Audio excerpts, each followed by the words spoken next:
Hello everyone and welcome back to the third round here at 2S. Today Aidan Bailey has joined me yet again in the commentator's booth. It's lovely to have him next to me and we're in a very sunny, shiny, warm, what other words can I use? Pleasant, beautiful region of Imola today. Yeah. It's a lovely, I love Imola so much. I think that's not just my opinion either. I feel like a lot of the people driving today love this track. Yeah, it's a proper driver's track. It's not the best for overtakes, but it does work really well to do hold ups in. It works really well to. It's great for side-by-side racing as well when you do eventually get side-by-side. Because there's not many opportunities to overtake. You really have to set up your overtake quite, I'd say almost half a lap before it actually happens, which is always a great racing to see. It's also one of my personal favorite tracks. It's just one of those circuits that the flow just works so well. And everyone enjoys, well, most people enjoy having a brilliant flow at Imola. Yeah. I saw Welsh Toast, I'm sure you'll watch this back. Apparently you don't like this circuit by what you've been saying. Disgraceful. Wow. Amazing circuit. That is Marvin Betch. He said earlier that he out of all the races he decided not to miss, this was the one he decided not to miss. Which I don't really understand, because it's a sunny Imola. I don't think it gets much better than that. I know. Well, he said he would have rather been at last week. Or maybe in the rain. Or maybe the sunshine.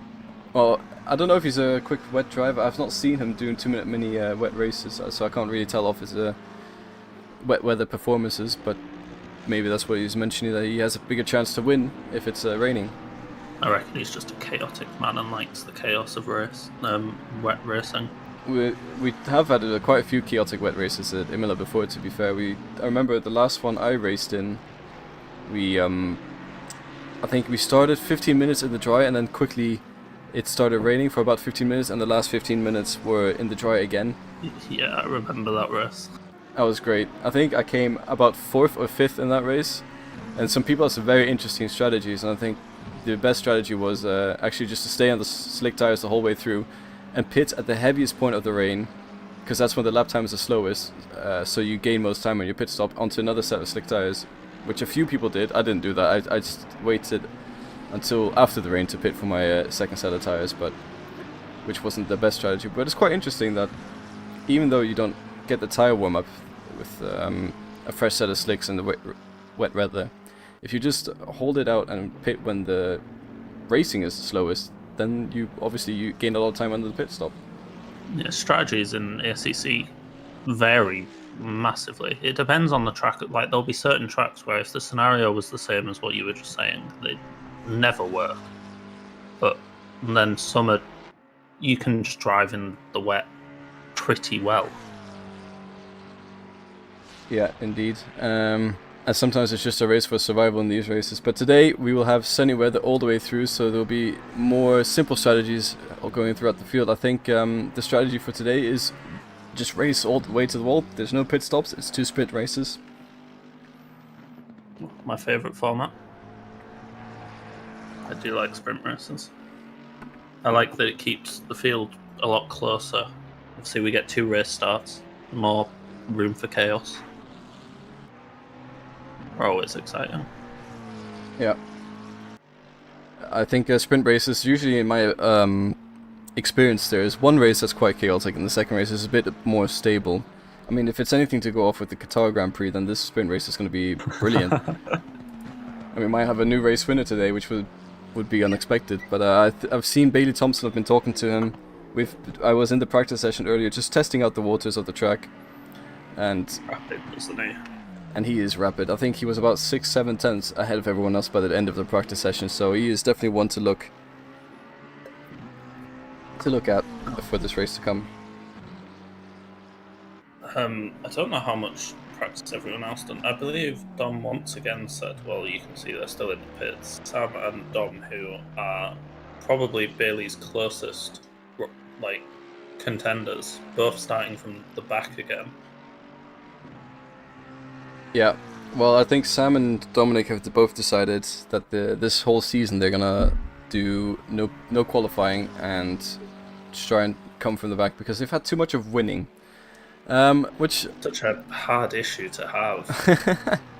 which in some ways I understand why, but in some ways I don't really agree with, because then Bailey Thompson just runs away with the championship rather than having a 3-man fight for the championship. But hopefully they will decide to do differently next season, and Bailey Thompson, he is currently leading the championship and he is in P1 currently. So maybe, I don't want to call it just yet, it's a bit too early to still call the championship, but he is looking very set to be the one to win the championship this season. Can we get a petition started to get Max Verstappen to now, since he's won the World Championship, both of them, to just start from 20th every race? I feel like that would make for some very entertaining races. He'd do much better than Perez would, that's for sure. Oh my god. Let's not go there, that's enough said about that. And also today, a first for a very long time, it used to be me and my brother, but now we have a new set of brothers on the racetrack. We have Kyle Hirsch here in the blue McLaren, running the same livery as Bailey Thompson is, and then we also have Damien, sorry, not Damien, but there's another Dame, Daniel Hirsch, who is running the BMW. I was talking to both of them earlier on, and they said that Kyle, he is the best hot lapper, but Daniel, sorry, is the best race driver overall. So that'll be quite interesting to see how these two drivers, they manage to settle their differences on track, let's say. And there was a few jokes early on that they were going to have a good time racing each other, have a good time, maybe potentially taking each other out. But I think that's it's just brotherly love. But when it really comes down to it, they focus and get the job done. I will say though, brotherly love on the racetrack has cost me and my brother a few races. I remember once in Monza we were racing for P4, both of us.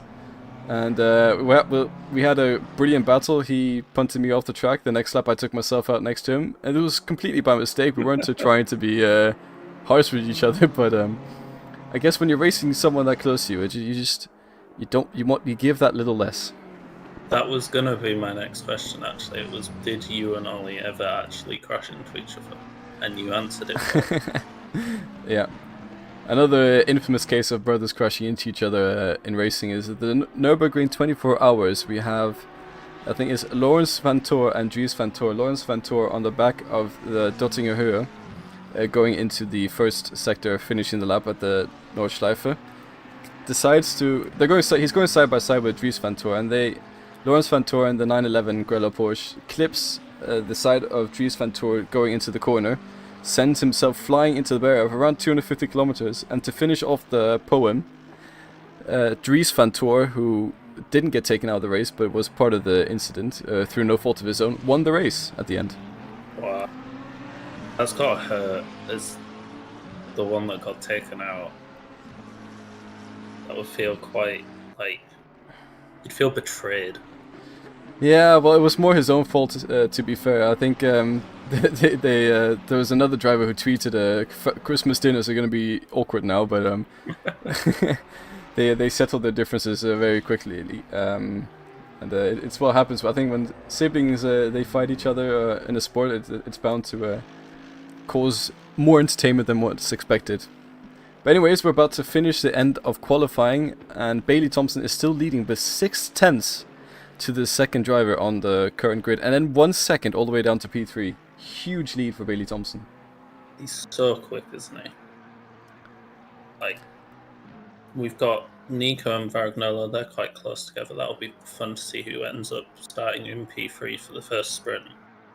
But down the field, Silver Class is looking very close, at least in the mid-part of Silver Class.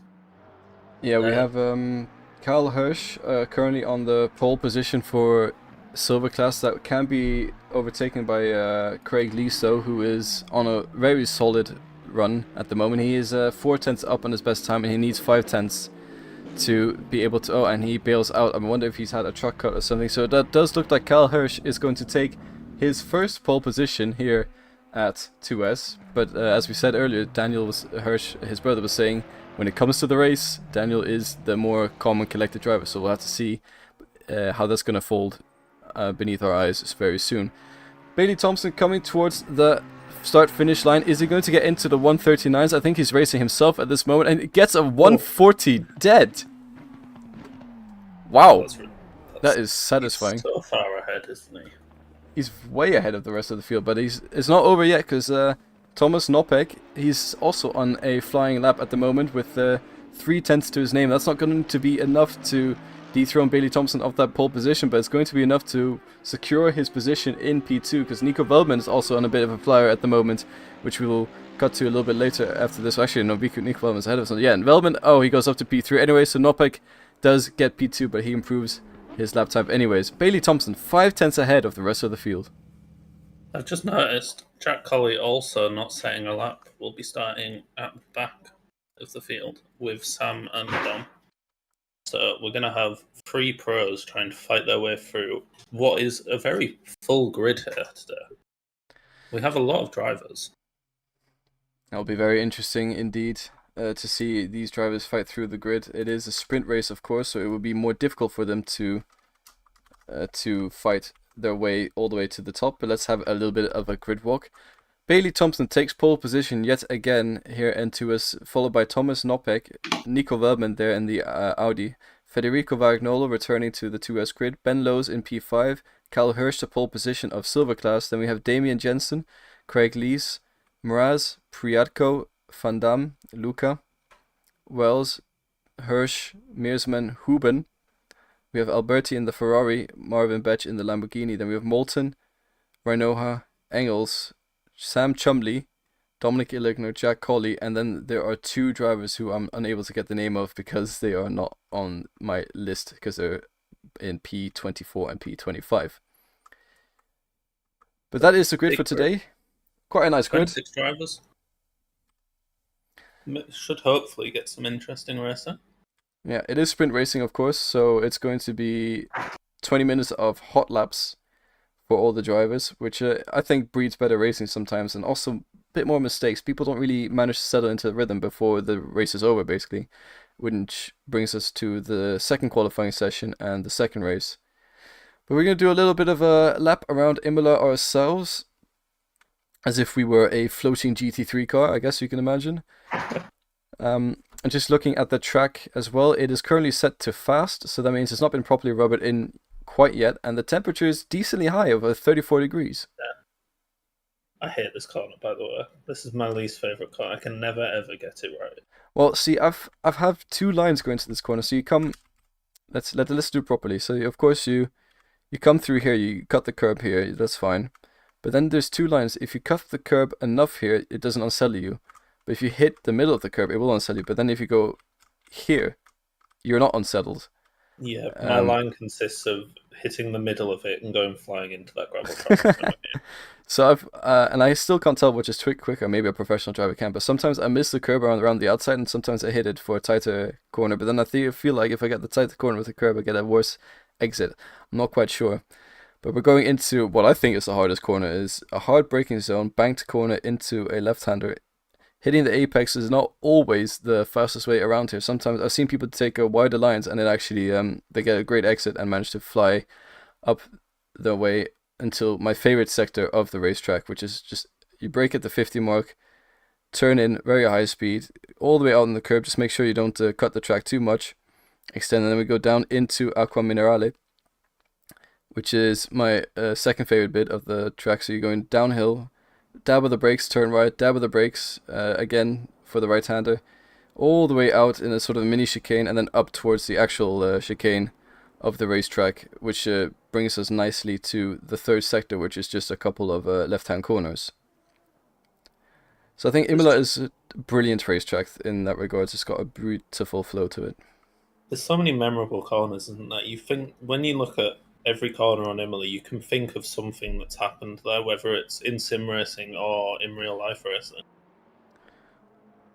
Yeah, that's very true. If you've been watching F1 for long enough, there's one particular corner where you will think about much more than the others, but we'll gloss past that today. So the cars are lining up on the grid currently, warming up their tires, getting into the race session. A bit of a gap between the Ferrari of Mraz and Priatko behind him, or is that Luca? And I think that is yeah, that is Luca. My mistake. But they have caught up now, so the cars getting excited. This is going to be a brilliant start of the race. Aiden, would you do the honors of doing the first 30 seconds of a commentary once the lights go green? That is a big responsibility, but I can give it a go if you'd like. I'm just thinking, since it's 2 races, it would be nice to split it. I'll do one, you do one. Yeah, can do. Now you have the choice. Apologies. You want to do the first or the second race? I don't know. I've never done it before, so you know what? I'll listen to you for the first race, and I'll do the second race. Alright. Let's say that then. Although I would say I'm not the greatest at it either, but Oh, you're fine. Hmm. We always have entertaining races, streams here at 2S. Yeah. Bailey's driving too quickly on his warm-up lap. I can't keep up with the drone shot. No, I feel like they are going wrong. Do you have a? I guess you have the little green thing that tells you where you need to be on the track, don't you? You do as a driver, yes. It tells you exactly whereabouts you should be on track. There used to be before an update where it was just the leader who set the pace, and it was. I think that's how they do it in real life. They have a limit of speed, and you just follow that limit of speed. But this game does a little bit differently, so it's a bit more friendly experience for both pros and amateurs. But we're about to go green for the first time here in the Imola race for 2S round 3. Let's go with a helicam for Nico Velman, because I feel like third place always gets a lot of the action at the start, both from ahead of him and behind. I think Imola is one of the longest tracks where the drivers have to maintain their speed at 70 kilometers an hour before hitting the green flag. Feels like you're waiting forever. Yeah, in the seat of that car, it feels like you could do 2 laps at the time, and it just gives the time for the nerves to spike through and the adrenaline to come, and turn 1 is chaos, and then everything is happy. But we're about to go green any moment now. It looks like Nopek has actually got a brilliant starting position. Bailey Thompson a little bit behind, so Nopek might be able to take him at the start. Nopek does get a brilliant start compared to Bailey Thompson, but Bailey Thompson will have the inside corner for the first lap.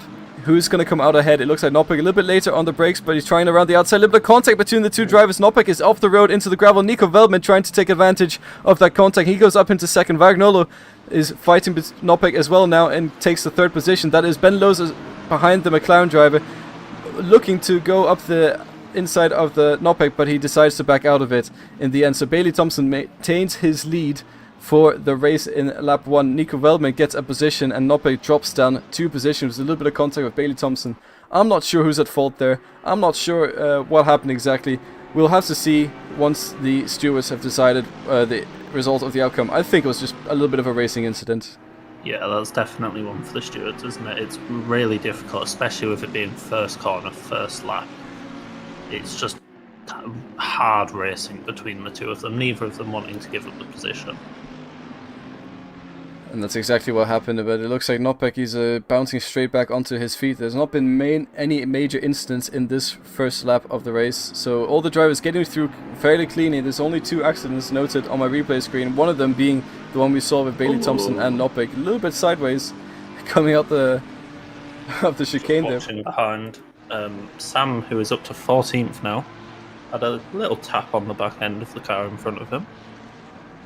I see, and Dominic Illigner as well in P17. He's doing quite good there. Oh, contact behind. Illigner tries to get out of it. That is the Lamborghini of Rhinoha, and I believe that is also Marvin Betch, who both collide. Illigner loses quite a few positions, getting out of the way. There's a contact between the Ferrari as well. I think that is no, that is, I can't tell. I think that is Luca behind Dominic Illigner. There's too many red Ferraris. It is Luca, yes. Yeah. So that was, I believe, Marvin Betch and Rhinoha getting caught up, and then Illigner trying to dive up. But that was a beautiful send up the inside by Nopek, and he regains that P3 position he lost earlier to Nico Velman. And he continues his charge to get back up into the second place of this field. We now have time to have a look at what exactly happened on lap 1 between these two drivers, to try and get a different camera angle. So it sort of looks like they just both come together it doesn't look like one of them. They both had space. Bailey Thompson slightly clapped the curb, but there was also a bit more space on the outside. He wasn't squeezing Nopek off the track, but there was just a little bit of contact between the both. Maybe both of them trying to go into the same line. That sometimes happens. But Bailey Thompson does come out ahead, and it looks like Vagnolo is trying to overtake Nopek yet again, but he is not quite close enough to do so, and he bounces over the curb, which is going to allow Ben Lowes to now start his attack on P4. Nopek needs to hope he can get back up past Nico quickly, because Bailey is already 2 seconds ahead of him. Yeah, Bailey doing his best Max Verstappen impression today, and he's running away with it already. We'll see how it evolves, obviously. Hopefully, Nopek can try and put a fight onto Nico, but he's going to have to defend it. Well, not this lap, but Ben and Varagnola are both very hot behind. Yeah, no, Varagnola going a little bit deep there. That's going to allow Ben Lowes to catch up just that slightly bit more, but he doesn't really capitalize too much on Varagnola's mistake, as he himself made a slight mistake over the curbs. But he does gain ever so closely, and looks like Varagnola is slowly but surely succumbing to the pressure behind him. He is, but he's also... Oh! Well, I was going to say... Big crash for Priatko. Oh. I just caught that on the camera. Went to him straight away. I see him in the wall. I'm going to go back and see what happened exactly. It looks like there was contact between himself and Karl Hirsch, and sends him into the barrier, and he has huge front end damage on that Audi. Andrew Priatko in P7, losing quite a few positions with that incident. He was keeping a straight line. Well, straightish. Yeah, and now Sam Chumley is trying to take advantage of this damage. Oh, Audi almost collected each other there. Priatko going a little bit deep in the corner. Sam Chumley trying a brave overtake around the outside. And he's now going to try a different overtake around the outside yet again. Oh, Priatko in the background sliding all over the place. I wonder what sort of damage he has. But Sam Chumley, 2 drivers in 2 corners. Priatko's really struggling here. He's just massively cut over the chicane as well.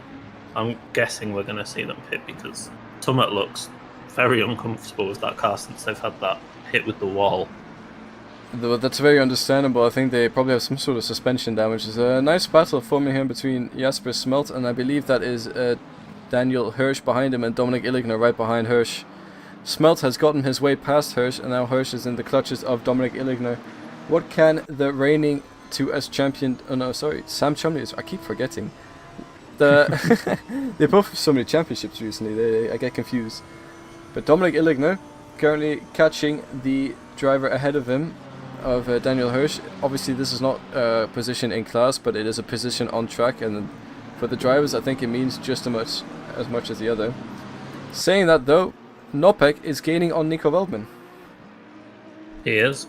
The gap is now less than a second. Every lap it seems to get a little bit closer, so I would guess in a few laps, unless Nico can change what he's doing and speed up a bit, that Nopek is going to be very close behind soon.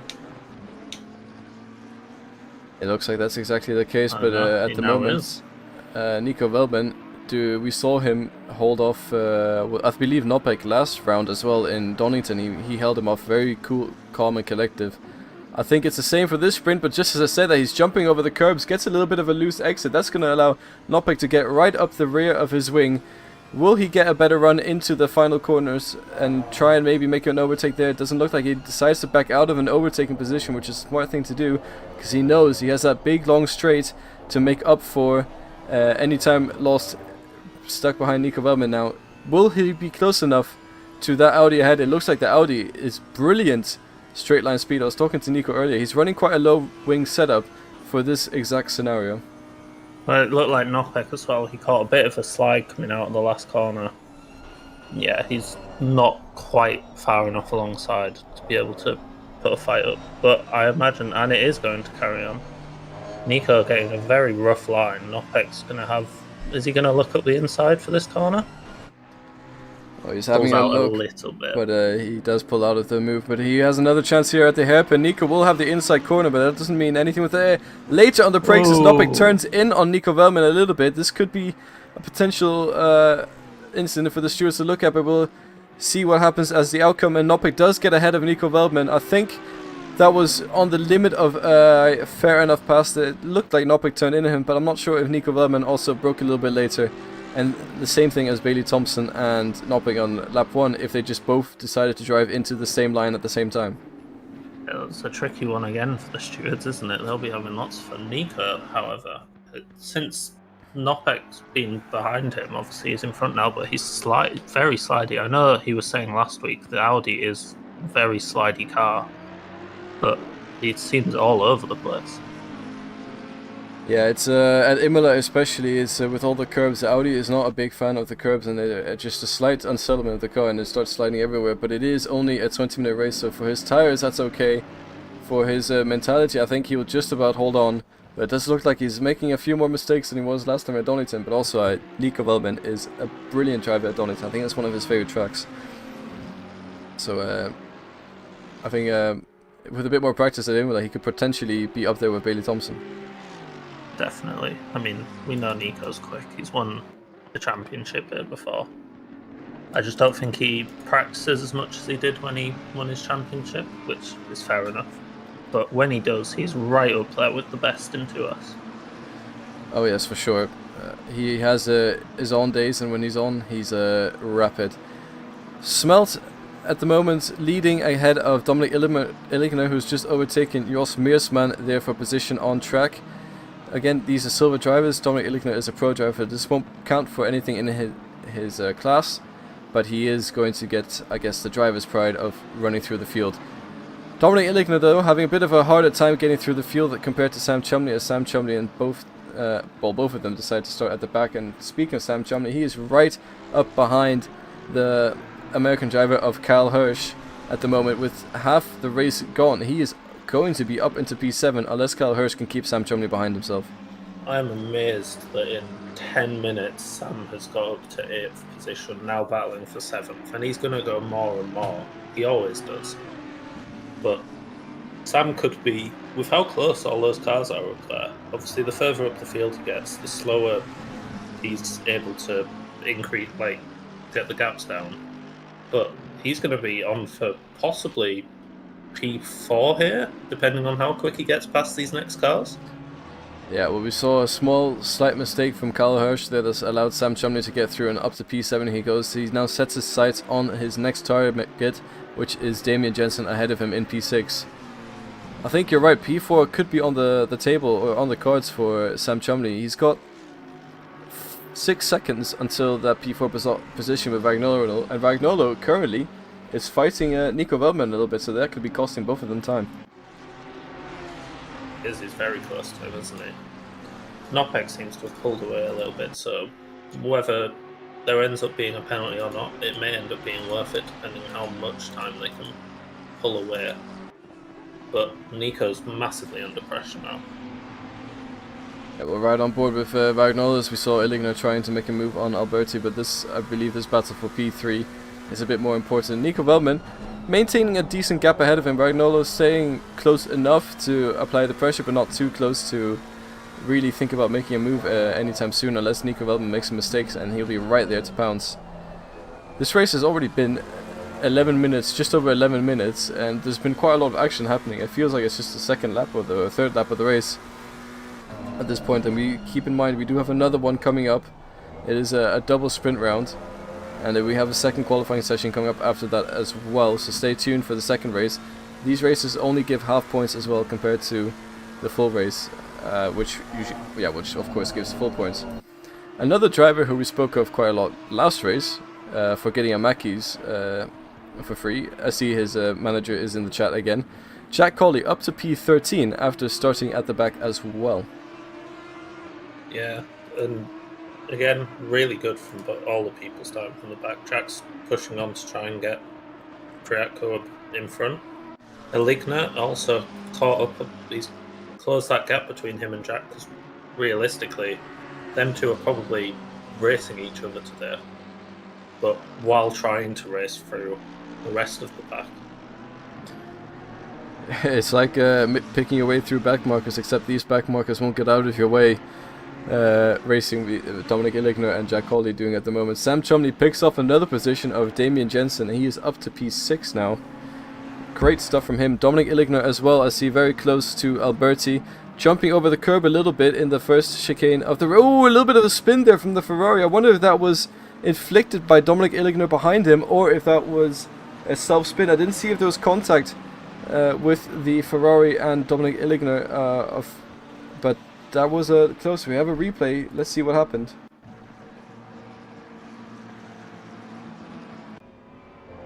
Go on the rear wing, and it does look like there's a little bit of a tap there from Dominic Illigner, so that is very unfortunate for Federico Alberti. Wasn't there?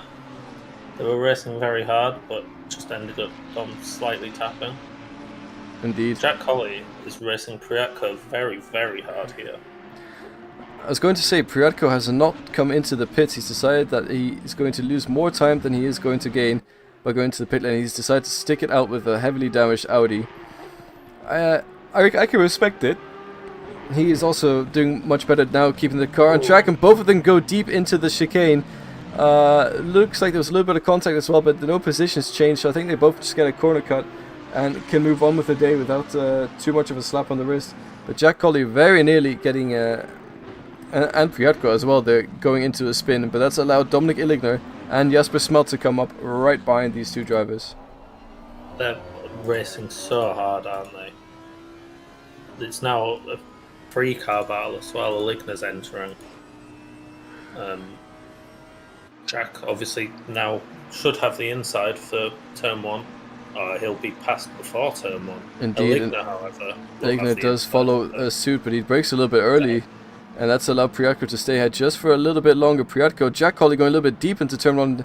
Priatko going over the curbs. Dominic Illigner going over the curbs. Jasper Smelt as well trying to take advantage of this situation, and Priatko's day goes from bad to worse as he gets overtaken by 3 drivers in the span of 3 corners.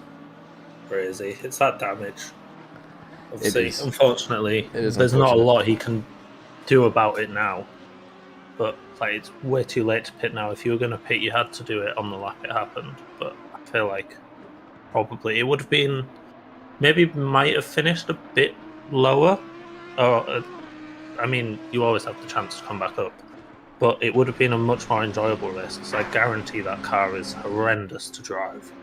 The car might be horrendous to drive, might have a lot of damage, but I think he would lose a full lap in the pit stop, so he's done the right thing to stay out and still be able to race against each other rather than just hot lapping. He can still gather some points now by staying out, but if he had pitted, he won't be able to gather any points. Dominic Illigner applying a lot of pressure to Jack Colley now on the rear wing of that Ferrari. Ooh, taps him slightly, almost goes wrong there between the Lamborghini and Ferrari driver, but they both managed to stay on the track. Dominic Illigner, it's the second time he tapped the back of a Ferrari in 3 laps. He's maybe there's something with the back of that car that just makes it extra tappable. Don't know what it could be. Does need to be careful though. Obviously, unfortunately, the incident at turn 1 last lap did look very much on Dom. He needs to be careful not to try and pick up too much. Indeed he does, but he's applying the pressure. Jack Colley doing well so far, but he's opened up the door a little bit. Dominic Illigner is not taking any chances at the moment, staying behind him. Could potentially have a slingshot move around the outside going into the second sector here, but he stays behind just for now.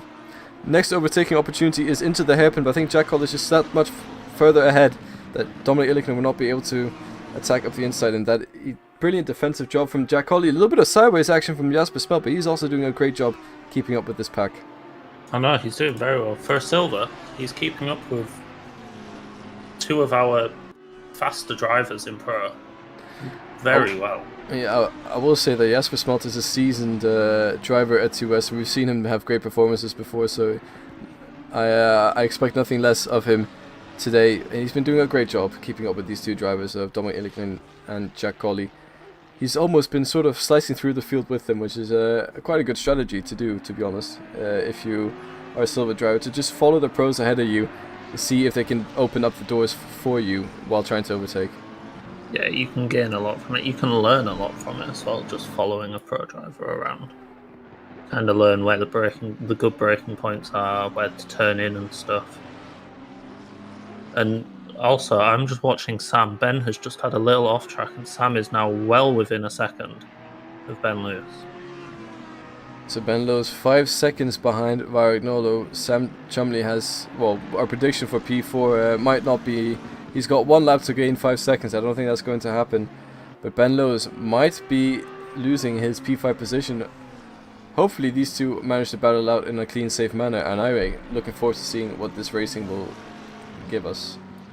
I know. Who do we watch? Do we watch Jack Colley and Aligna, or do we watch Sam and Ben? It's both of them are right on each other. And let's not forget this. Side by side with Jack going into the chicane, pulls out in the end, but they're so close. Indeed, all drivers are very. The battles are indeed tense at the moment, and I think we're going on to our last lap. Once they cross the line, I can see Bailey Thompson. He's about to start the final lap of the race, so Dominic Iligna will have 1 lap to get ahead of Jack Colley for that P12 position. Sam Chumley will also have 1 lap to get ahead of Ben Lowe's. At the moment, both of Jack Colley's off the track, so Jack Colley makes a mistake. Dominic Iligna goes through, and that is the position there for Dominic Iligna. A little mistake there from Jack Colley. I didn't quite catch what happened fully, but he seems like he just sort of missed his braking point, lost the car a little bit under braking. He had to take avoiding action, otherwise it would have been over for him. Speaking of overtake, Sam Chumley with a brilliant run on Ben Lowe's. That McLaren is extremely quick on the straight. Ben Lowe's will have the inside though, and they're two going side by side. Ben Lowe's trying to regain the position. He's just lost a little bit of contact between the two drivers. Sam Chumley gets a poor exit. Ben Lowe stays ahead for now. Brilliant defensive job from Ben. However, he does have Sam Chumley right up behind him. Sam has half a lap to make this overtake stick. Yeah, Ben did not want to give that place up easily, did he? He broke very late, managed to keep it pretty clean on the apex. Obviously there was a little contact, but I think it's just hard racing between the two. It's the beauty of GT3 racing, you can race hard. Sam Chumley has found a gap somewhere. Is he going to be able to use it to his advantage? Ben Lowe's will have the outside. Sam gets on the grass a little bit, that's going to hinder his braking performance, and he's going to have to slot in right behind Ben Lowe's yet again. Sam trying all the tricks in his books to try and get ahead of Ben Lowe's, but he's running out of corners to do so. But we do have another great overtaking opportunity coming up. Will Sam be able to capitalize on it? I think if Sam's only chance now is trying to get a very good run out of this chicane, otherwise I think it's over for him. He's not going to have enough time. And it's looking like Ben also got a pretty good... Oh! Sam has just got a drive through. So that is Bailey Thompson crossing line in P1 with Thomas Nopek in P2. That is a Ferrari that's been lapped. P2 for Thomas Nopek, P3 for Nico Wellman. Vagnolo following closely behind. The battle between Ben Lowe's and Sam Chumley is not over, but Sam Chumley, as you mentioned, has picked up a drive-through penalty. So all the hard work he has done will come... Well, basically, he's going to end up 30 seconds behind where he finished, and that's going to cost him a lot of position. Ben Lowe's keeps his P5 position. Hirsch, on his... Is this their first race in 2S? There's just one silver class. I believe that is the first race. So Carl Hirsch, who I was told was not a race driver, like a race... you know what I mean. Better in quali than in race. Yes, he is, who I was told was better in quality. There's a little bit of a drag race between Dominic Iligna though and Van Dam, who's going to come out ahead. Looks like Van Dam just manages to pip Dominic Iligna on the line. That got a bit exciting there towards the end. But anyways, yeah, Carl Hirsch, congratulations. First silver class win, first win in 2S. And his brother was saying all along that he is a quali merchant, but I guess today he is proving himself and other people wrong that he can also be a great driver in the race. Speaking of his brother, he is having a brilliant battle. Oh, never mind, he's crossed the line.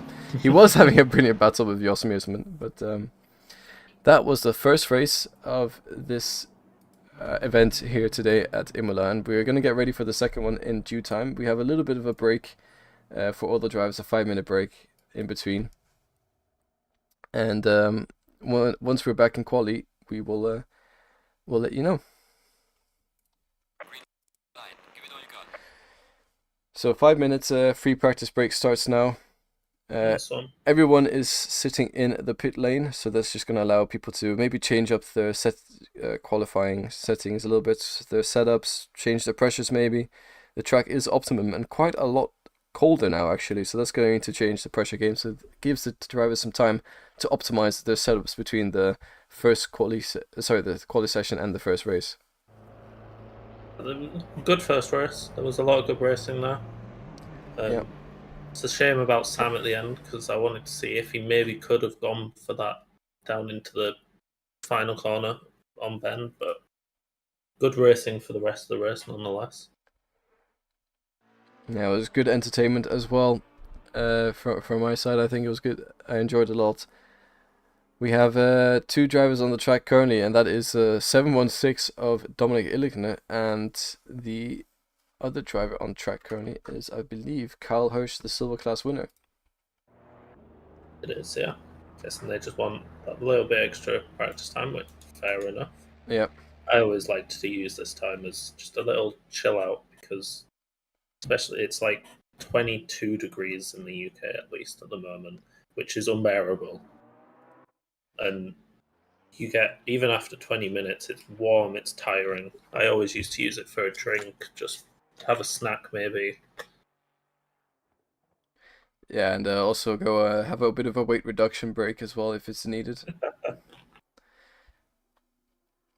The weather's been great. It like October and it's 22 degrees. That is mental.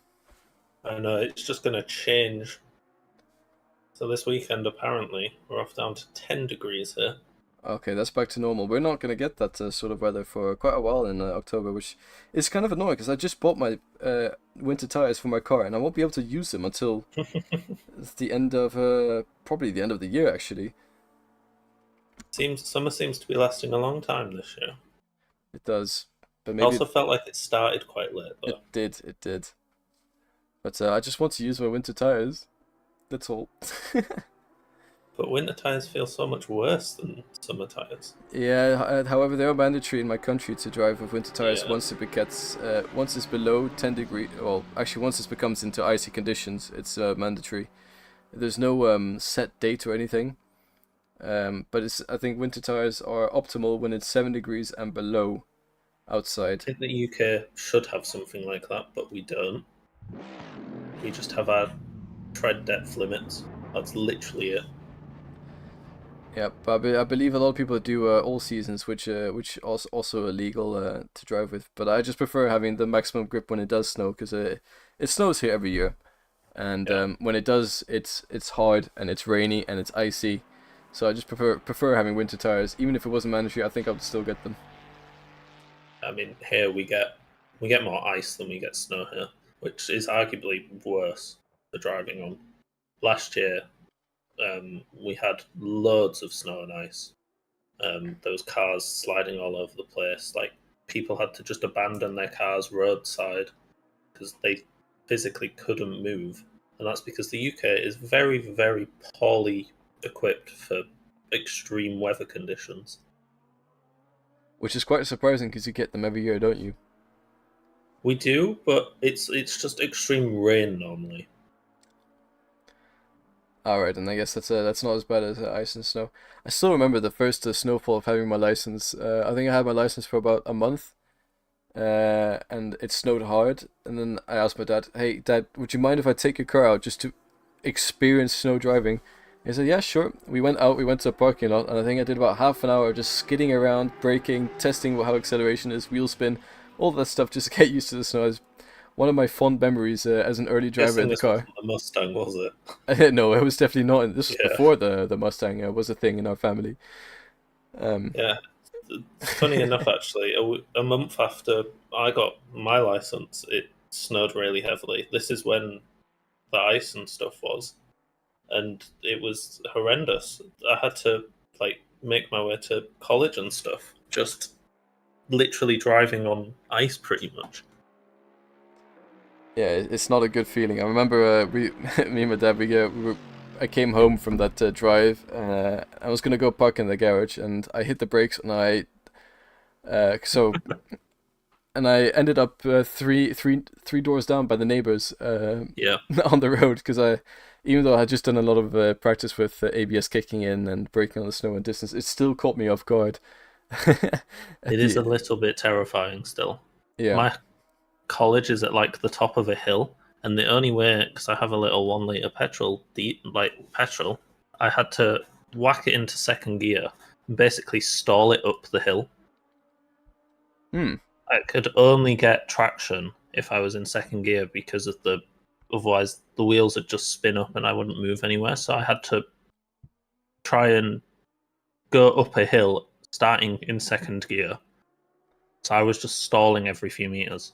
I'm sure your clutch thanked you very much for that. Oh, it was loving it. I can see more people are joining us in the booth. If you're enjoying our wet winter driving podcast, please let us know. Qualifying session has started now, so we will get back onto the track action very shortly between you guys. Between you guys and us as well. So people are back on track out for the second quali run now. We will very briefly swap over. There we go. Back into the second race, and I wonder if things are going to change. I feel like Bailey Thompson is still going to get P1. It seemed like Nopek was also dominantly in P2, but Nico Velbman, Federico Vargnola, they were very close in pace, and maybe also Ben Lowes has a little bit of pace more in him in this quality session. I do believe though silver class will be, usually it is more mixed up in the second quali compared to the first, so I look forward to seeing what happens there. You get people that are getting more used to the track and stuff with that first race. It's a good way to learn it, really. And I'll be interested to see if, like, Jack Colley, for instance, who I know did almost no practice, which I'm guessing is why he started from the back, if he decides to do a quali lap this time round. But we'll see. Speaking of which, where is he? Jack Colley, I am going to try and find not in the race. No. Huh. Well then. Well, I guess he won't be qualifying if he's not in the race. Maybe he's having some sort of technical difficulties or physical difficulties as well. We know he wasn't feeling the best when the race started, so maybe he's decided to take care of himself rather than do the second race, which is very understandable. At the end of the day, it is sim racing. It's not an F1 race, and even in the F1 races, drivers take breaks if they really feel poorly, as we saw yesterday with Logan Sargent, and also plenty of the other drivers after the race fainting. Lance Stroll, I saw, tumbling to the medical car straight out of his seat. It was not a pleasant sight. Those drivers went through hell and back in that race. Yeah, it looked rough, didn't it? Ocon said he was sick into his helmet, which is grim, but I don't think we can race in conditions quite that hot again. I think they found the limit. Well, they went past the limit. Yeah, but sometimes you have to go past the limit to find it, but at least they are wiser. I will say, we missed Imola this year, so this will make up for Imola in the F1. Yeah, it was wet, wasn't it? It was extremely wet. I don't think winter tires would have helped there. I think you needed probably a dump truck to get through it. A rudder as well. That would is a better suggestion. Can do boat racing. I reckon we do you know what universities do with the traditional what's the sport called? Rowing? That's it. If we just get all the team members, if we let the drivers have the weekend off and we just have the pit crews just compete in a rowing competition around the circuit instead. I think it was in Canada where they had some sort of boating competition. I don't remember if it was rowing or if it was a small engineering competition, but all the pit crews did have a sailing competition of some sort a few years ago in Canada. But it would be great to see the pit crews have more battles between themselves and not just the drivers. Be it boat racing, running laps around the circuit, I don't know. I like it when, have you seen in the pit lanes where they're trying to race to get to the gate first? I have not seen that. That's always quite entertaining. Yeah, some of the teams, when they're running with the trolleys and stuff, they always they race each other to see who can get to the gate first. That's quite funny. It's only the most competitive people in Formula One. Only just. In every aspect. Yeah. Daly is flying ahead on his first lap. His first lap nearly matching the one he set previously in his qualifying session. However, the track is in better conditions now than it was in the first qualifying session, so I do expect the laps to be quicker this time around. Let's go have a look at the silver class driver of Cal Hirsch to see how he's doing. Let's go on board and see what lines he is taking. Do you like onboard cameras? They just look cool, don't they? Yeah. I've noticed for the Lamborghini, the onboard camera is a little bit, it shows too much to the left, but I think for the McLaren they got the position quite nicely done. Shows the driver's inputs and still shows the track ahead. There's a little bit of a slide there in the hairpin for Kyle Hirsch as he comes up into the second sector now. Dab of the brakes, down 2 gears. Good. Takes it out nice and wide, does not invalidate his lap, so he stays within track limits there. A little bit on the brakes, takes it wide again. Going into the apex, get a nice good exit early on the throttle there. The car is pointing in the right direction, so it's hard to go sideways. Now for one of the trickiest corners on track, the chicane is very difficult to get right, and he jumps the first curb and he had to miss the second curb, but he jumps over the second curb, which causes his car to go a little bit sideways there, and he loses a little bit of time on the exit, but he only has 2 corners left to go to set his first qualified lap here for the second race. Will he put it in provisional pole position again for the silver class, or will someone else take his crown? We will see in a couple of corners time when he's actually getting right up behind Jos Meersman ahead of him. That's going to allow him to get a bit of a slipstream, which could help him come into the end of his quali lap. Don't know what time it is at the moment, but it's looking like quite a competitive lap for Kyle Hirsch, and he does put it up into P5, which is provisional pole position in silver class. Very strong. Okay, so it's what? 3 tenths faster than the second fastest silver driver, so they're going to be on there. But that whole middle bit, third silver driver as well, not far away. So it'll be interesting to see who comes out with pole position for silver. It will be. I think it might be a tighter battle compared to what's happening at the very front of the field, as Bailey Thompson currently has a 9/10 gap to P2. I know, it's crazy, isn't it? I think Nico will improve, surely. I think he's going to want to have something to prove after what happened in the last race. Well, speaking of having something to prove, I've just looked at his delta. He is improving. He was 5 tenths up, but he's made a mistake in the final sector. So that might have been enough to put him on P2 position, but he currently only has 3 thousandths on his lap time, so he's not going to improve massively on this lap. I wonder what happened there in the final sector, because he lost a lot of time there. Yeah, that was interesting. 5 tenths down to 3 1,000ths is a lot of time. He must have just got something completely wrong. He's got one more try though. And it's shaping, the grid is top 5 is shaping to be exactly the same as it was in the first race. Bailey Thompson, followed by Nopek, followed by Vagnolo, followed by Velman, followed by Lowe's. All of them on their final quali lap. Let's have a look what Bailey Thompson's doing on his onboard, because he is absolutely flying now. He's 4 tenths up on his current 4 tenths on his current delta. Flying, maybe even. Well, I was going to say. No, I've completely lost my word for track now.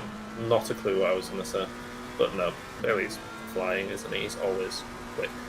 It's great to see the contrast between the silver drivers and the pro drivers. You see Bailey Thompson now, he's just so much more smooth compared to what Kyle Hirsch was doing, but he seems to be carrying a lot more momentum through the corners as well, and he really knows that McLaren underneath him. Into the final few corners he goes. Thomas Nopek is in the pit, so he won't be taking this pole position, and it looks like Federico Vagnolo goes only about wide there, Bailey Thompson, and he loses quite a lot of time on the exit there. He loses 2 tenths on the exit, a little bit sideways, so he's messed up his final sector of this lap, but it's still going to be an improved lap. Let's see what happens when he crosses the line at 1:39.7, a full second ahead of the guys behind him. Nico bumps up to third, just a couple tenths behind Nopek. We'll be right together again in the race. Vagnolo also got a great delta on him and could potentially get ahead of Nico Wellman, maybe even Thomas Nopek once he crosses the line. Let's see what happens for Vagnolo, and he does not improve. I don't know what happened there. I think maybe he was on the invalid lap then. But the top 5 exactly the same as last race, but an absolutely dominating performance there from Bailey Thompson, 1.1 second ahead of the rest of the field. Yeah, it's been, again, outshining, isn't he? And while that happened, Craig Lees has dethroned Kyle Hirsch for pole position and is P6 overall, and has taken the pole position for the silver class. Craig Lees, winner of last race as well in silver class potentially wins a second win coming up for him? Yeah, he's well. What was that? Sorry, it's not Hirsch that's Pearl this time, is it? No, it's not. Oh, I've just remembered that I also have to. I'm starting this race, aren't I? You are starting this race. Do you feel ready and confident? Yeah. And I apologise to everybody for when I royally mess this up, but we'll give it a go. We're always up for fun in 2S. The thing is, this is your show as well, so you can't really mess up your own show, if you think about it that way. I can turn it into a bad show. But if that's what you want to do, then that's what you want to do. You run the show just as much as I do here. Do as you please. But anyways, we are looking at Imola from quite far up at the moment. This drone has got quite a good height limit. Enjoying flying. This is very, very high up. Yeah. I want to show you another trick. It's also very fast. So fast it doesn't even render in the... Wow. We're off to space. Yeah. The world consists of only Italy. It does. Anyways, the starting grid will go through from the back this time around. And that is Jasper Smelt there in the McLaren, followed by Dominic Illigner, Sam Chumley, Michael Vanoha, Ruben van Dam, Luca Moulton, Preem, Jos Meersman, Federico Alberti, Marvin Betch, Engels, Daniel Hirsch, Wells, Mraz, Cal Hirsch, Priatko, Jensen, Lees, Lowe's, Vagnolo, Veldman, Nopek, and Bailey Thompson, who is on pole position currently. I do like how that McLaren looks. The blue livery, it's a very nice livery that they have. Not so many custom liveries for this series. Usually we see a few more, but the few people that do have custom liveries, for example, Ben Lowe's in the Lotus AMG, slightly cursed livery when you think that was a Renault Lotus, but it is works. Cool that it is he designed it off a car that he has in his room, like an actual model.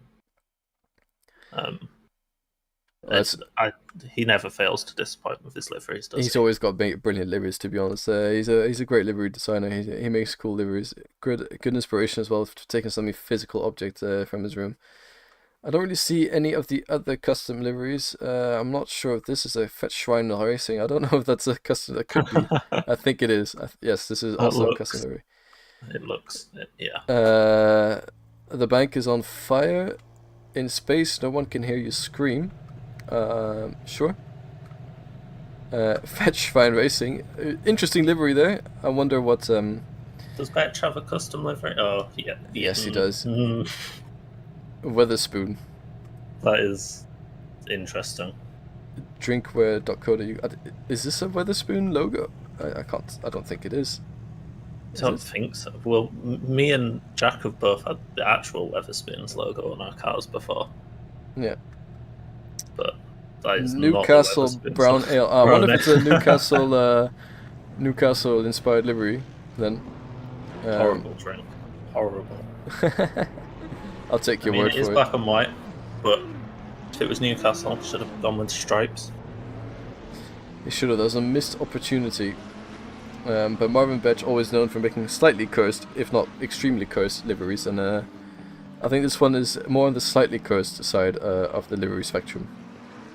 Just a little bit. But he's got some interesting ones. He's had some good ones as well.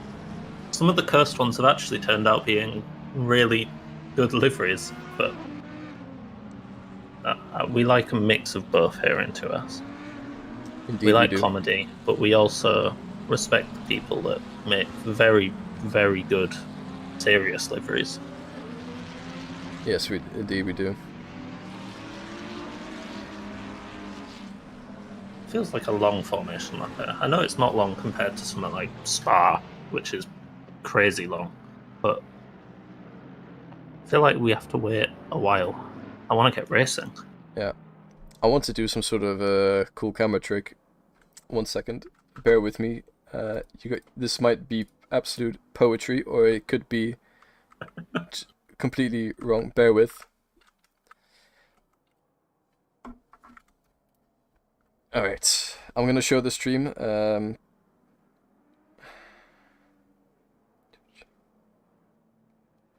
feel free to keep commentating, Aiden. This is not a So me I have stuff. just had like confirmation from Jack that Jack just thought he was slow, so he's gone to bed. I respect it. I mean, if he's not having fun racing today, then he should put more practice in, but I guess it's fair enough.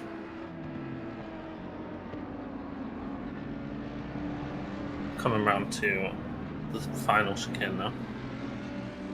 Everybody should be warmed up now, but we'll see. Hopefully we have a clean turn 1. Alright, I am sorry, but I was unable to make it look good. What was it you were trying? I was trying to get a really nice angle. I forgot the button.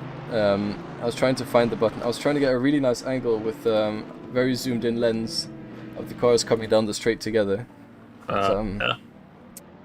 unfortunately, I seem to have forgotten the button, which allows me to change the camera focus and length. Oh, right. We're coming around the last corner now. Everybody is now limited to, is it 70 kilometers an hour coming down the straight?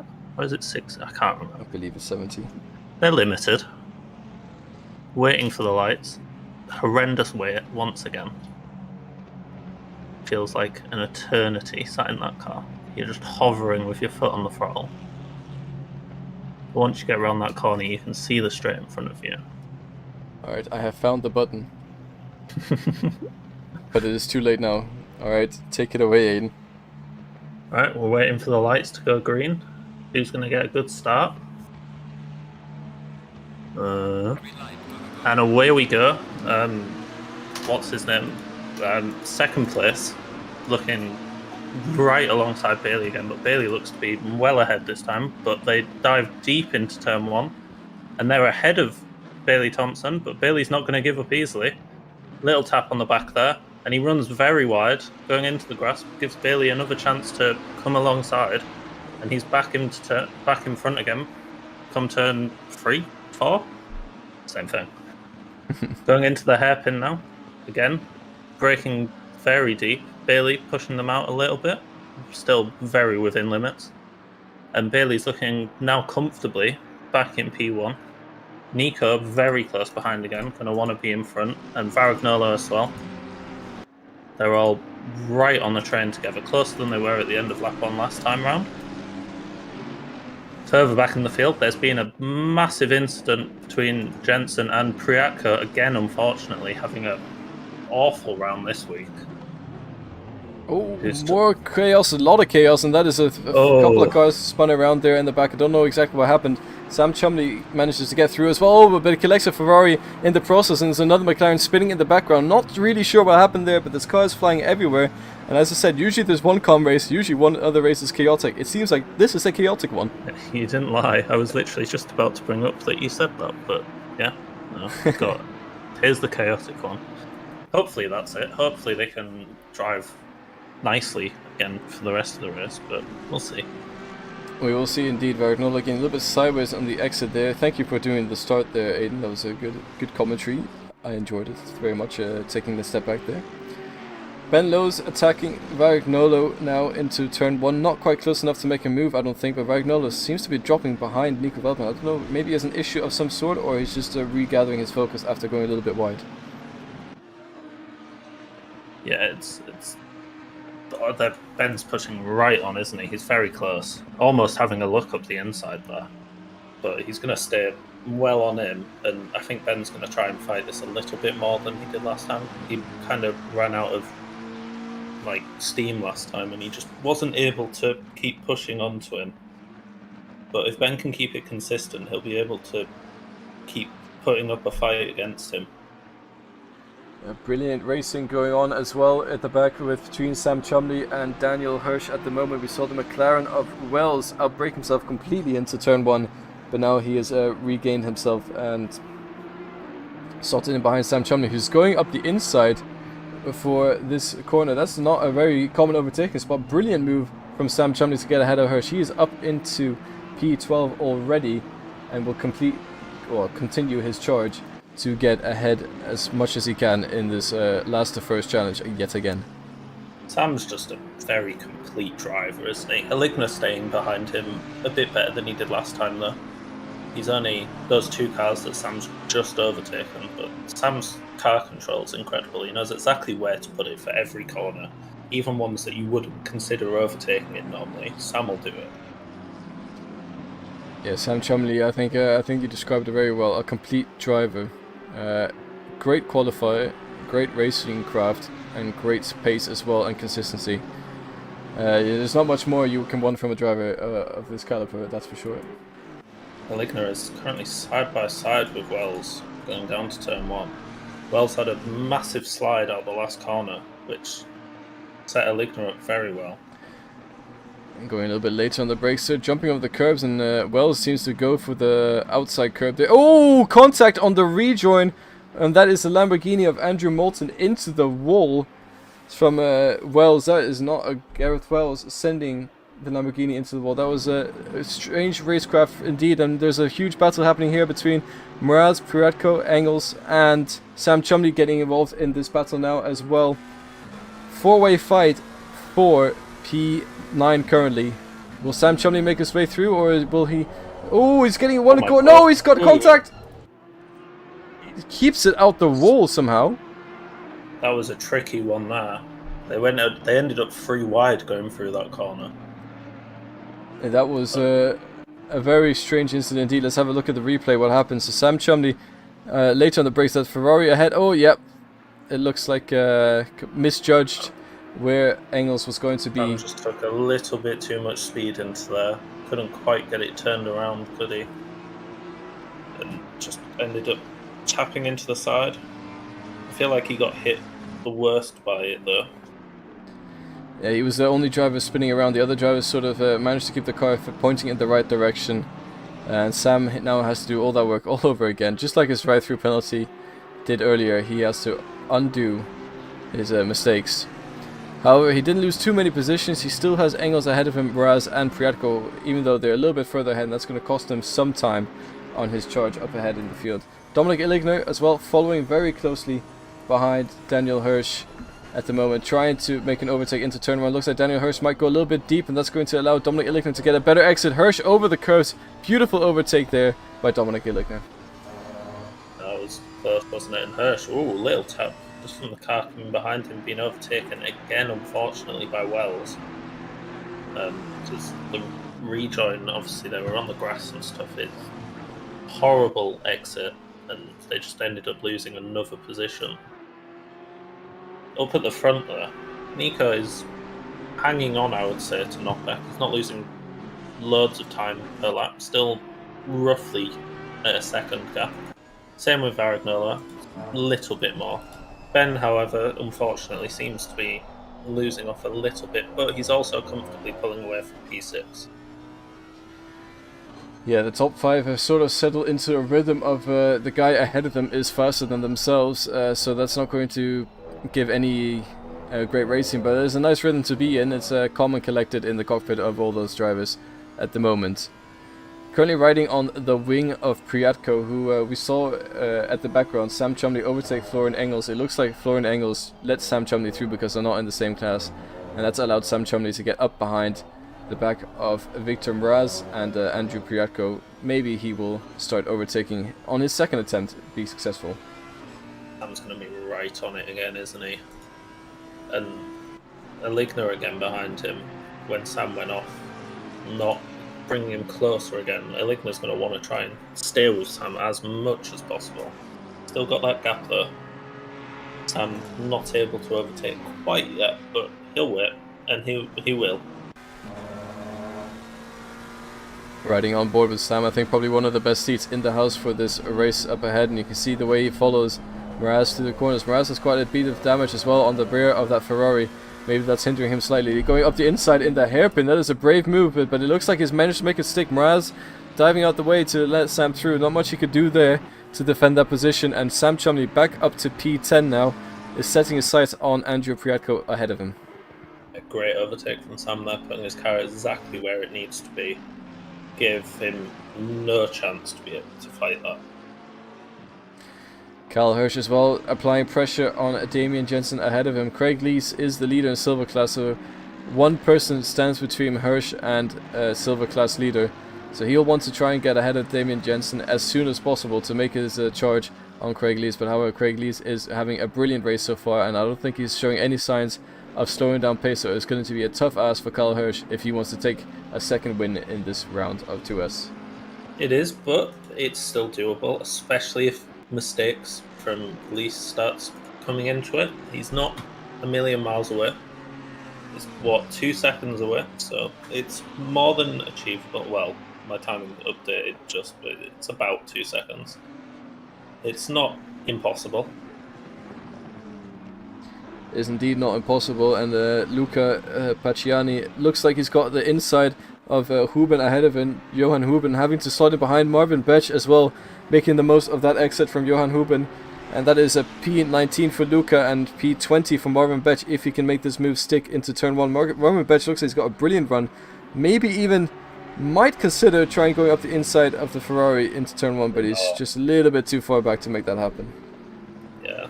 Oh, but the Ferrari goes very wide through there. Marvin's going to be right on the back. Well, he was until he also got a little bit uneasy on the exit there, and now he's going to be under threat. I think he'll be alright though.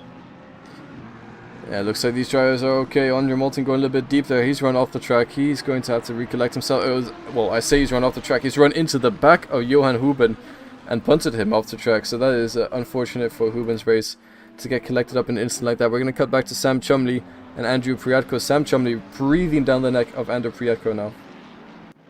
What happened? Has something happened to Eligna, by the way? Because that gap feels like it's got bigger.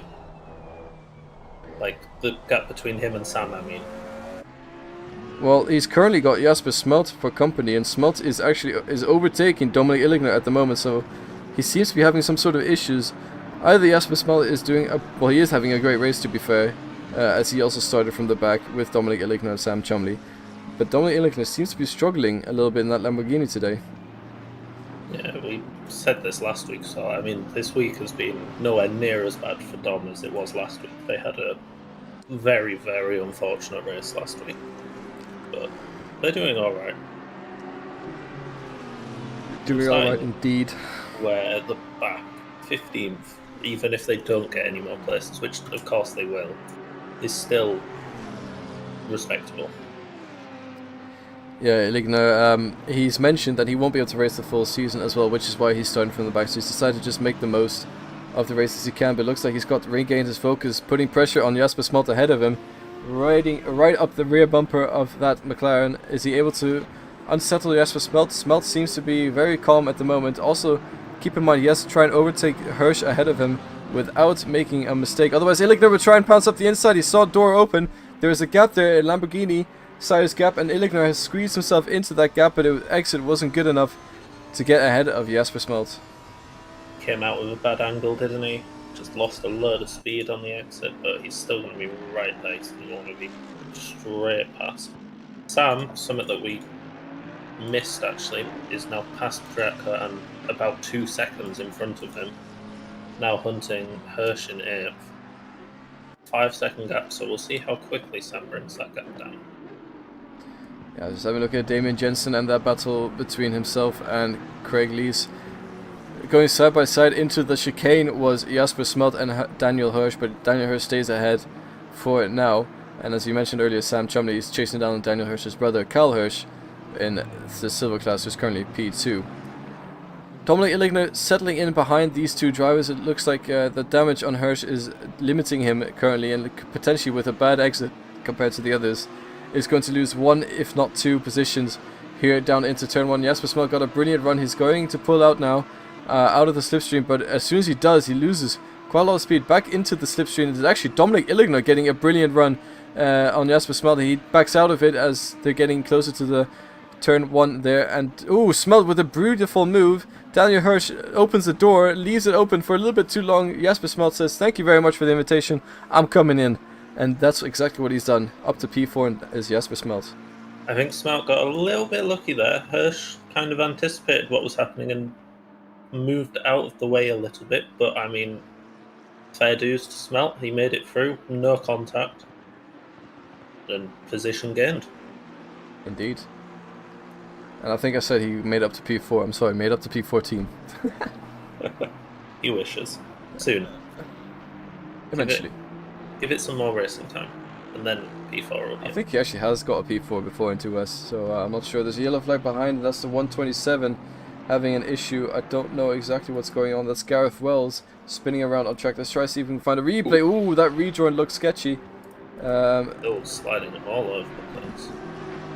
That was not a great angle from that replay. No, not an Hold ideal your angle. brakes. Spins his way back onto the track and gets out ahead. I hope there's no extra collisions from that rejoin. It doesn't seem like there was.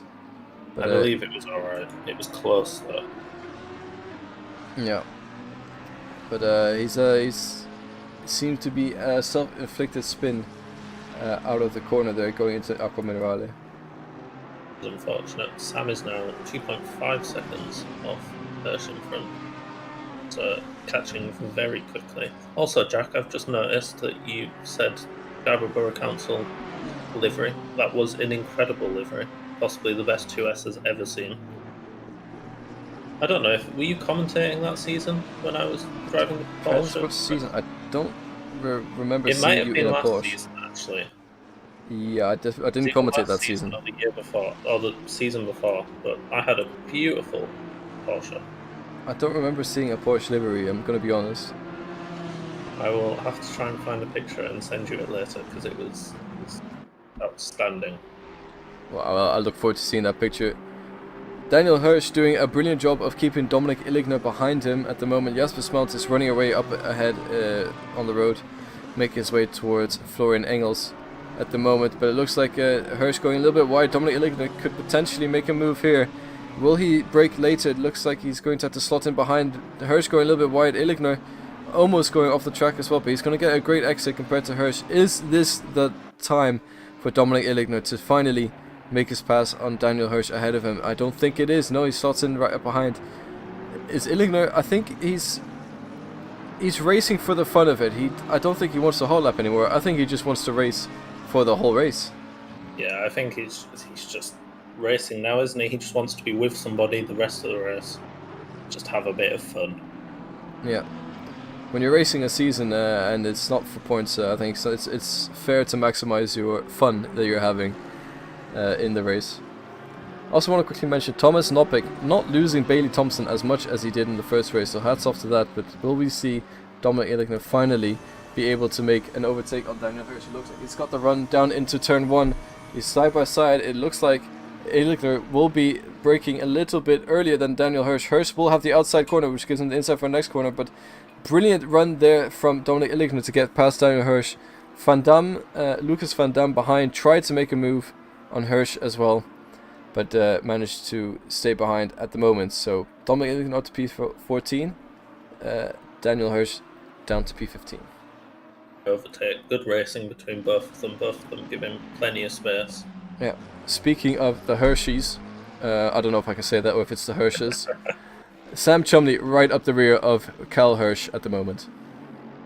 Yeah, Sam's flying along. He's caught up very quickly, and I wouldn't be surprised if he passes down this next corner or by the end of the start-finish straight. But what we say in this race, I don't think he's going to be able to catch Jensen in 7th. So I feel like P8 is possibly the limit for Sam this race. But, I mean, try not to get drive-through again.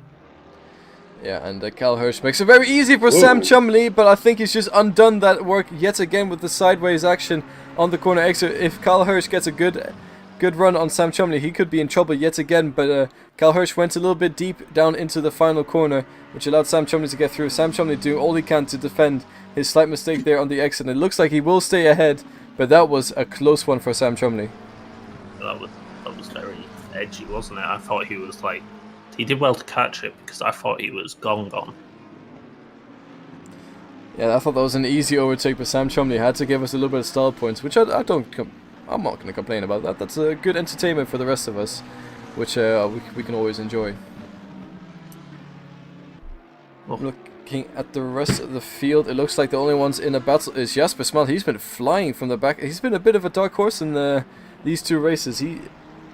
I did not expect this amount of pace out of Jasper Smelly. I'll say he's impressed me quite a lot today, coming in as a wildcard entry, and he's now about to take the 3rd position in silver class after starting at the back. He's right up there now, isn't he? Well, right up there. Well, like next to him, I mean. It should have got a minute plus however many. It'll be what? Where's Bailey at the moment? How many laps are we getting more? We're getting Bailey Thompson has just started the final lap as the game announced. He's got the rest of this lap and a little bit more to try and get this last position. And they are now going be side by side going into the chicane. Yeah, and it looks like going through no contact whatsoever. But no, Jasper Smelt does a little bit of a spin, having maybe too much overspeed on the brakes into the chicane, loses out to Engels and Illigner. But doesn't lose a position in the class, crucially. But it looked like he was so close to take that podium position, but overcooked it just slightly on the braking of the second part of the chicane. Yeah, that was unlucky there. It just went a bit hard over that curb, I think, and it just unsettled the car, and they ended up going round. They've had a great race as well, so it is a shame, but what can you do? Yeah, he'll be kicking himself for that, but at least it doesn't cost him any points. But as a wildcard entry, I'm sure he would have wanted that last podium step much more than he cares about points. Unfortunate end to Smelt's race as he spins while racing Florian Engels, which Dominic Illigner has now caught up. So Dominic Illigner sort of came out of nowhere there, is now up behind the rear of Engels. If these two battle it out, maybe, just maybe, Smelt would get that P3 position, but I don't think that's going to happen. I think so. Bailey Thompson coming around the last corner now, about to close out this race. It's been another comfortable win for him, hasn't it? He is literally doing a Max Verstappen impression. Yeah, he's had a great race one, a great qualifying session. He's got the fastest lap as well. He's had a Grand Slam races today. Pole positions, fastest lap, led every single lap, and takes the race win as well. Beautiful stuff from Bailey Thompson, really showing his dominance today. Thomas Noppek comes home in P2. Nico Veldman again in P3, followed by Federico Vagnola in P4. And we have Ben Lowes, who comes across the line again in P5. Well, comes across. he needs to cross it first, but he has crossed it. And he's crossed it backwards in a wall. Can you imagine he hit the wall before he crossed the line? And it just made his car completely unusable. We've actually had that happen once before in a 2S League race. It was on the F1 game. Someone spun trying to celebrate out of the final corner of Singapore, and the car literally... Yeah, it got terminal damage literally a meter away from the line. Oh, you'd be broken. You'd never do it again, would you? No, you wouldn't. But Florian Engels rounds out the last of the silver drivers on the podium in P3. And I just want to mention Craig Lees as well, having a brilliant race, taking P1 in silver class. So that was the 2 races for today here at 2S. Brilliant stuff. I was fairly entertained. I hope you guys were as well. Thank you again, Aiden, for joining me in the commentary booth. It's been a pleasure. Thank you for sharing the voice training that is commentating. But it's been fun. Yeah, it's always fun. We love 2S races. As always, there's been good entertaining racing today. They do give us good stuff to talk about. And then when it's the break, we just make random podcast episodes. Yeah, so... When are we going to get invited to the Max Verstappen podcast? That's what I want to know. Well, in order to do that, we have to be fast drivers. We can sneak in. We can probably sneak in somehow.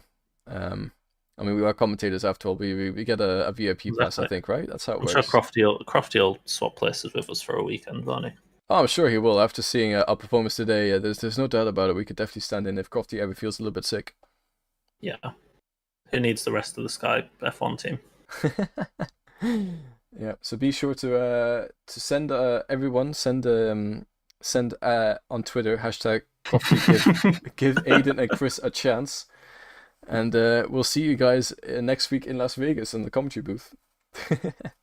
Is it Las Vegas next? It's not Las Vegas. Is it Las Vegas or is it Austin? It's Austin. It's Austin. Never mind. See you guys in Austin in the commentary booth. But yeah, thank you everyone for watching. I hope you enjoyed. Same time next week will be round 4. I won't be able to commentate, but hopefully we'll be able to find a temporary solution as well. Maybe a little bit of a Timo Braun comeback. I didn't promise anything. Don't at me on that, but we will see next We'll week. bully him into it. Maybe. Not bully, persuade. Persuade. We don't bully into it. No, we persuade. But anyways, thank you everyone for watching. Same time again next week. Hope you guys have a great week. Thank you again. Thank you, Aiden, and I'll see you guys next time. Bye-bye.